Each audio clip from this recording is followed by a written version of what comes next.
अस्सलामुअलैकुम। आज मैं आपको बहुत ही आसान तरीके से पैंट की कटिंग और स्टिचिंग करना बताऊंगी। बिगिनर्स के लिए बहुत ही यूज़फुल वीडियो रहने वाली है। इस पैंट को बनाने के लिए 2 मीटर जितना फैब्रिक ले लिया और उसको डबल में रखा है, जिससे इसमें बन गए हैं 4 लेयर्स। फोल्डेड पार्ट मैं अपनी तरफ रखूँगी। कॉर्नर से सबसे पहले एक स्ट्रेट लाइन बना लेंगे।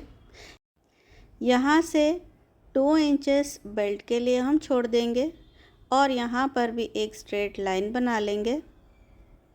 ये हो गया बेल्ट के लिए मार्जिन। रेडी लेंथ अब यहाँ से हम मार्क करेंगे। इस तरह से टेप को रखेंगे और पैंट की रेडी लेंथ लेंगे। यहाँ पर 2 मीटर का फैब्रिक है तो मुझे लेंथ सिर्फ 35 इंचेस की आ गई, तो मैं 35 इंचेस पर मार्क कर लूँगी और यहाँ हम लेंथ को इंक्रीज़ करने के लिए फैब्रिक में जॉइंट देंगे। फ़िलहाल इसको इस तरह से मार्क कर लिया। पहले क्रोच की विड्थ देख लेंगे, क्रोच एरिया की। तो हिप का 4th पार्ट प्लस 2 इंचेस इसका फॉर्मूला हो गया, तो 11 इंचेस पर मैं इसकी मार्किंग करूँगी। 11 इंचेस पर इस तरह से हम टेप को रखेंगे और मार्क कर लेंगे। क्रोच की लेंथ के लिए अगेन हिप का 4th साइज़ प्लस 3 इंचेस, तो 12 इंचेस पर मैं इसकी मार्किंग करूँगी। यहाँ पर एक स्ट्रेट लाइन हम आगे की तरफ बना लेंगे इस तरह से, और ऊपर से स्ट्रेट लाइन अगेन बना लेंगे। इस तरह से ये एक बॉक्स बन गया। अब हम क्रोच एरिया में थोड़ी सी चौड़ाई 3.5 इंचेस पर देंगे। 1.5 इंचेस पर इस तरह से हम गोलाई में क्रोच एरिया का शेप देंगे। ये हो गया इसकी मार्किंग। पोंचे की विड्थ रहेगी अराउंड 8 इंचेस। यहाँ पर मैं 9 इंचेस लूँगी क्योंकि हम जॉइंट करने वाले हैं आगे। और इन दोनों पॉइंट्स को हम आपस में स्केल की हेल्प से जॉइन कर लेंगे। अगर पैंट की स्केल हो आपके पास तो आप ज़रूर वो यूज़ करिएगा। इन दोनों पॉइंट्स को जॉइन कर लिया आपस में। ये हो गई पैंट की मार्किंग। अब हम कर लेंगे इसकी कटिंग। इस तरह से हम इसकी कटिंग कर लेंगे। अब ये जो जॉइंट वाला पार्ट है पोंचे का, इसमें मैं फैब्रिक का फोल्डेड पार्ट लूँगी और फोल्डेड पार्ट अपनी तरफ रखूँगी। फैब्रिक को एक दूसरे के ऊपर इस तरह से 1/2 इंच के मार्जिन पर हम रखेंगे, स्टिचिंग मार्जिन छोड़ते हुए।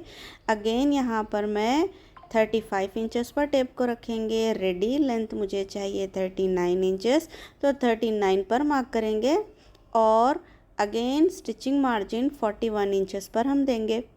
इन दोनों मार्किंग्स पर हम एक स्ट्रेट लाइन ड्रॉ कर लेंगे। अच्छा, यहाँ जो जॉइंट लगने वाला है उस जॉइंट पर हम एक लेस लगा देंगे, जिससे वो एक डिज़ाइन बनकर नज़र आएगा। पोंचे की विड्थ थी 8 इंचेस, तो 8 इंचेस पर इस तरह से हमने इसकी कटिंग कर ली। साथ ही ये रेडी लेंथ का कट भी लगा लेंगे। अब इन दोनों फैब्रिक को हम खोलेंगे। सीधा सीधा पार्ट आपस में मिलाते हुए क्रोच एरिया की स्टिचिंग करेंगे। 1/2 इंच के मार्जिन के साथ दोनों क्रोच एरिया की स्टिचिंग कर ली। अब सेंटर से इसको इस तरह से खोलना है और हम सबसे पहले पोंचा रेडी करेंगे। इसके लिए जो हमने जॉइंट के लिए अलग से फैब्रिक कट किया था, सीधा सीधा पार्ट आपस में रखते हुए 1/2 इंच के स्टिचिंग मार्जिन के साथ इसको जॉइंट कर लेंगे। जब हम इसको खोलेंगे तो जॉइंट किया हुआ फैब्रिक नज़र आएगा, तो उसको हम एक लेस की हेल्प से, है ना, इस तरह से एक डिज़ाइन बना देंगे, बल्कि ये जॉइंट ना लगे बल्कि एक डिज़ाइन लगे। अब जो कट लगाया था उसको अंदर की तरफ फोल्ड करके पोंचा रेडी करेंगे। अब बारी है सेंटर की स्टिचिंग की, तो पोंचे से हम स्टिचिंग को स्टार्ट करते हुए पूरी गोलाई में इस तरह से हम दोनों पोंचों को रेडी कर लेंगे। सेंटर से ये स्टिच लगा लेंगे। इसकी स्टिचिंग के साथ अब बारी है, हमने बेल्ट रेडी करना है, तो उसके लिए मैं पहले फैब्रिक को इस तरह से सीधा कर लूँगी। इस तरह से हम इसको सीधा करेंगे और बेल्ट वाले पार्ट पर इलास्टिक लगाने के लिए 1/2 इंच का मार्जिन हम अंदर की तरफ फोल्ड करेंगे। पूरी गोलाई में पहले 1/2 इंच का स्टिच कर लेंगे। अब लेंगे इलास्टिक। इलास्टिक के लिए मैं अराउंड 30 इंचेस की इलास्टिक ले रही हूँ। जो भी इलास्टिक पहनने का साइज़ है उसमें हम 4 to 5 इंचेस इलास्टिक को लेस कर देंगे और यहाँ पर मैं 30 इंचेस की इलास्टिक लूँगी। उसको गोलाई में हम इस तरह से लॉक कर लेंगे।